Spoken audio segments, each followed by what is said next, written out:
बाबांचा संदेश. कर्माची गुंतागुंत समजणे, तुमच्याशिवाय हे ज्ञान कोणी ग्रहण करू शकणार नाही, म्हणून हे तुम्हाला सांगितलं जाते.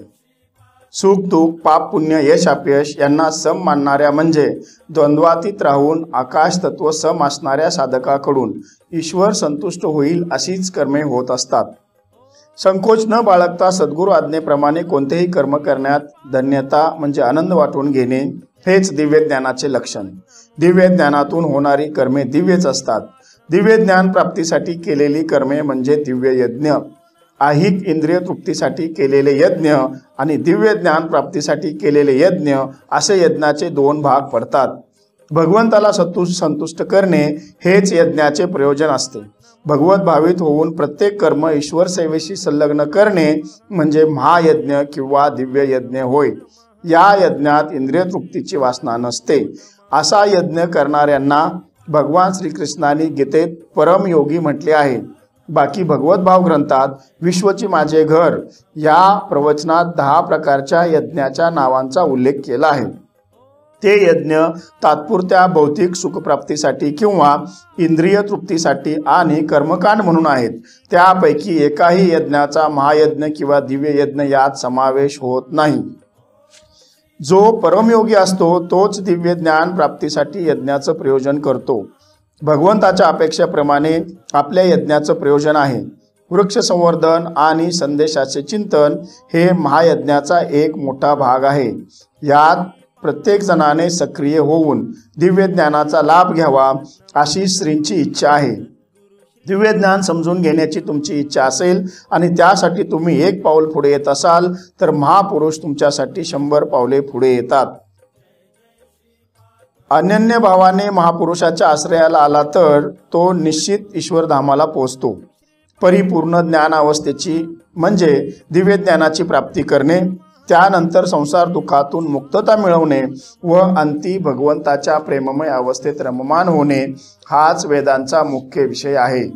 दिव्य ज्ञानाविना यज्ञ करणे म्हणजे भौतिक सुखासाठी कर्मच करणे असेच आहे.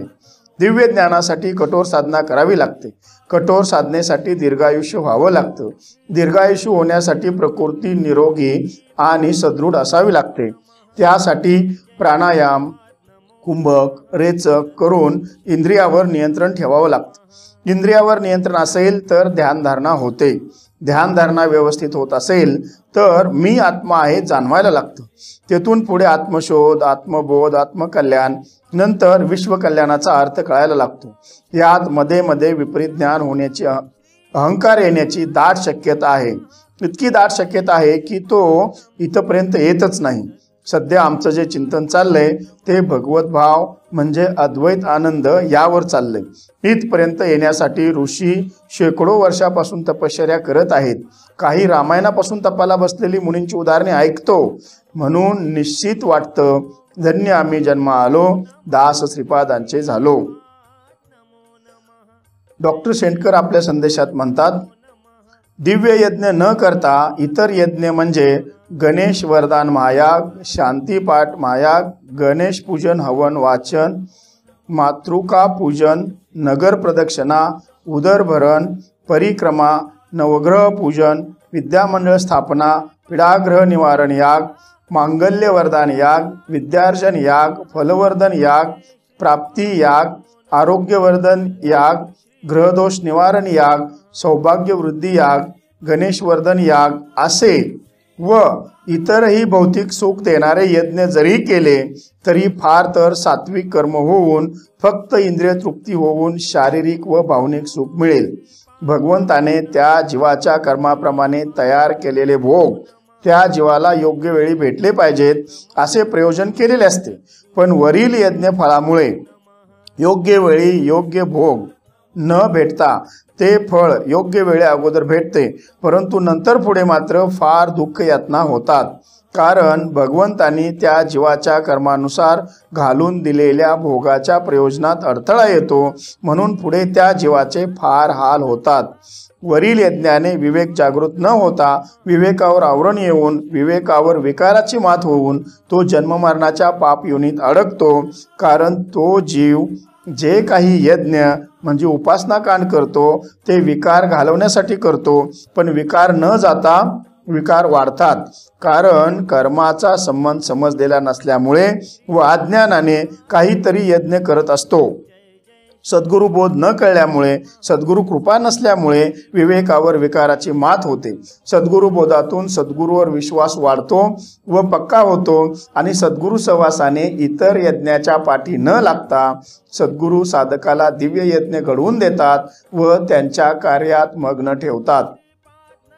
तप करताना काही लोक शारीरिक तप करतात, काही वाचिक तप करतात, तर काही लोक मानसिक तप करतात. परंतु तप करताना काहीतरी फलेच्छा ठेवून तप केल्यामुळे त्या तपाचे कर्मात रूपांतर होऊन ते परत भोगायला येते. येथे विवेक जागृत न होता इंद्रिय तृप्तीची इच्छा जागृत होते, कारण तप करीत असताना इंद्रियांना खूप कष्ट दिलेले असल्यामुळे तप संपल्यावर इंद्रिय तृप्तीची इच्छा जागृत होते व विवेक लोप पावतो. ज्याच्यात विवेक जागृत झाला आहे तो जन्म मरण कसे टळेल, कर्मबंधनातून मुक्त कसा होईल, सेवाभाव कसा तयार होईल, लौकिकापासून मुक्त कसा होईल, जनहिताची भावना कशी जागृत होईल, आत्मशोध, आत्मबोध, आत्मकल्याण, विश्वकल्याण कसे होईल, विश्वकल्याण कसे होईल या विवेकात असतो. वरील विवेकापैकी काहीच विवेक माझ्या जागृत नसतानाही संत महात्म्यांनी कृपा केली व विवेक जागृत करून देऊन जन्म कशासाठी मिळाला आहे याचा बोध करून दिला व जन्माचे उद्दिष्ट दाखवले. इतर दान, तप, यज्ञ करून अर्जुनाच्या विवेकापर्यंत कोणीही आलेले नाही. अर्जुना इतका विवेक साधकात जागृत करणारे फक्त विश्वात्मके देवे सद्गुरूच आहेत. येथे येरा गबाळ्याचे काम नाही. त्यासाठी सद्गुरूवर आत्यंतिक प्रेम पाहिजे. साधकावर असलेल्या आत्यंतिक प्रेमातून सद्गुरूच विश्वरूप पाहण्याचा विवेक जागरूक करतात व विश्वरूप दर्शन घडवतात. अशा संतांना विश्वात्मके देवेंना अनंत कोटी साष्टांग दंडवत. यावर बाबा सांगतात, सद्गुरू बोध न झाल्याने म्हणजे बोध न समजल्याने विवेकावर विकाराची मात होते. आसाराम, राम रहीम यांच्या विवेकावर विकाराची मात झाली आणि त्याचा परिणाम किती भयानक झाला हे सर्वजण जाणून आहोत. अजून असे कितीतरी आसाराम, राम रहीम आहेत, अजून कितीतरी तयार होत आहेत, याचा हिशोब करता येत नाही. मराठवाडा, विदर्भातील कापसावर बोंडअळीचा प्रादुर्भाव होऊन 90% पिके गेली आहेत. फवारणी खर्च सुद्धा शेतकऱ्यांच्या अंगावर बसला आहे, कारण बोंडअळीचा नाश होईल अशी फवारणी झाली नाही. त्यामुळे सर्व वाया गेलं, म्हणून शेतकरी आत्महत्येचं प्रमाण वाढलं आहे. आता आपल्याकडे औषध बरोबर आहे, पण फवारणी व्यवस्थित होत नसेल तर सेवाभाव कमी पडतो, म्हणून असं होतं. जबाबदारी टाळण्याचा प्रयत्न करतोय म्हणून असं होतंय. त्यामुळे ईश्वर सेवा करण्यास आम्ही अपात्र ठरतोय. केवळ ईश्वराला जाणण्याने मनुष्याला जन्ममरणापासून मिळणाऱ्या मुक्तीची पूर्ण अवस्था प्राप्त होते. साधकाचा उद्धारच होईल या हेतूने ईश्वराच्या लीलेचे वर्णन करून ईश्वर कसा आहे याची जाणीव करून देण्याचा प्रयत्न करत असतो. अशा भगवत भावित भक्ताचे निरूपण त्याची तळमळ समजून घेतो, तो सुद्धा मुक्तीच्या पूर्ण अवस्थेला प्राप्त होतो. तर्काद्वारे स्वतःचा लौकिक होईल या हेतूने जर कोणी भगवंत लीलेचे पांडित्य ज्ञानाने भाष्य करत असेल, त्याचे भाष्य ऐकून जो कोणी आनंद वाटून घेत असेल, तर तो केवळ अमृत कलशाचा पृष्ठभाग चाटल्यासारखे आहे किंवा पाण्याच्या बुडबुड्यासारखा क्षणिक आनंद आहे. तार्किक, पांडित्य, ज्ञानी लौकिक अर्थाने महत्वाची कामे करत असतील, पण ते या मुक्तीस प्राप्त असतील असे नाही. अशा मंडळींना भगवत कृपा होण्यासाठी दीर्घकाळ वाट पाहावी लागेल. दीर्घकाळानंतर जेव्हा भगवत कृपा होईल तेव्हा ईश्वराला यथार्थ जाणण्याचे ज्ञान करून देणारा मार्गदर्शक भेटेल. अशा मार्गदर्शकाच्या ठिकाणी श्रद्धा, निष्ठापूर्वक प्रेममय भावाने समर्पण होईल, तेव्हा त्याला सर्व योगाची परिपूर्ण अवस्थेची प्राप्ती होऊन तो तत्काळ परममुक्तीला पात्र होऊन कोणत्याही कर्मबंधनात न अडकता सच्चिदानंद अवस्था प्राप्त करेल. सच्चिदानंद अवस्थेत राहून तो नित्य प्रभात समयी सद्गुरू भजन करण्यास खास वेळ देत राहील. ज्याला सद्गुरू भजनास वेळ देता येत नाही तो कर्मबंधनात अडकलेला आहे. गुरु शिष्य परंपरेतील प्रमाणित आध्यात्मिक गुरूंना शरण गेल्याशिवाय ईश्वरधामाची प्राप्ती निसंशय कठीण आहे। गुरु शिष्य परंपरेतील आध्यात्मिक व्यक्तीच भगवंताचा धर्ममार्गाचा संदेश यथार्थ रूपाने आपल्या शिष्याला प्रदान करू शकतात। साधकाबद्दल दयाळू आणि कृपाळू असणारे सद्गुरूच साधकात जिज्ञासा आणि नम्रता याच्या संयोगाद्वारे ज्ञानाची परिपूर्ण अवस्था प्राप्त करून देतात। त्यासाठी मनुष्याने गुरूंच्या कसोटीत उतरणे फार महत्त्वाचे आहे। त्यांच्या कसोटीत उतरणं म्हणजे ईश्वरधामाची द्वारे खुली करून सहज आत जाणे।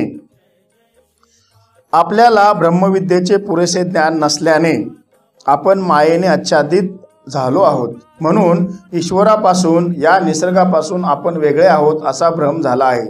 सद्गुरु भजनाने मायेच्या आच्छादनाबरोबर भ्रम सुद्धा निघून जातो आणि स्वरूपाबद्दल निश्चय होतो। भौतिक जगताची तुलना अविद्यारूपी महासागर अशीच केली आहे। अशा अज्ञानरूपी अविद्येच्या महासागरात चालणाऱ्या संघर्षमय जीवनात मनुष्याचा उद्धार होतो तो केवळ अशा सद्गुरूंच्या भजनाने। इंद्रिय संयम करणे हा आपण चालू केलेल्या यज्ञाचा एक उद्देश आहे। इंद्रिय तृप्तीची वासना बाद करणे म्हणजे इंद्रिय संयम करणे। इंद्रिय तृप्तीच्या वासनेमुळे मनुष्य भौतिक बंधनात गुंतून जातो आणि सच्चिदानंद पदाला मुक्तो। सकाळी प्रभात समयी मन इंद्रिय तृप्तीच्या वासनेसाठी प्रोग्राम तयार करून इंद्रिय तृप्तीची वासना जागृत करत असते। अशा वेळी या मनाला ईश्वरी भजनात गुंतवून ठेवलं तर इंद्रिय तृप्तीची वासना जागृत होणार नाही। त्यामुळे आपोआप इंद्रिय संयम होऊन शाश्वत भगवत धाम किंवा सच्चिदानंद पदाला प्राप्त होतो। म्हणून प्रभात समयीच मनाला सद्गुरु भजनात गुंतवून ठेवायचं। त्यामुळे इंद्रिय तृप्तीची वासना जागृत होणार नाही। त्यासाठी प्रभात समयी बाबांच्या भजनाला जास्तीत जास्त वेळ देत राहणं फारच चांगलं। देहात्मबुद्धीने केलेले सर्व यज्ञ हे इंद्रिय तृप्तीसाठी आहेत। या यज्ञाने मनुष्याला ईश्वरधामापर्यंत कधीच जाता येत नाही। परिपूर्ण ज्ञानावस्थेची प्राप्ती करूनच ईश्वरधामापर्यंत जाता येतं। परिपूर्ण ज्ञानावस्था प्राप्त करण्यासाठी नित्यनियमाने सद्गुरूंचे भजन हाच एक सोपा मार्ग तुकाराम महाराजांनी सांगितला आहे। जय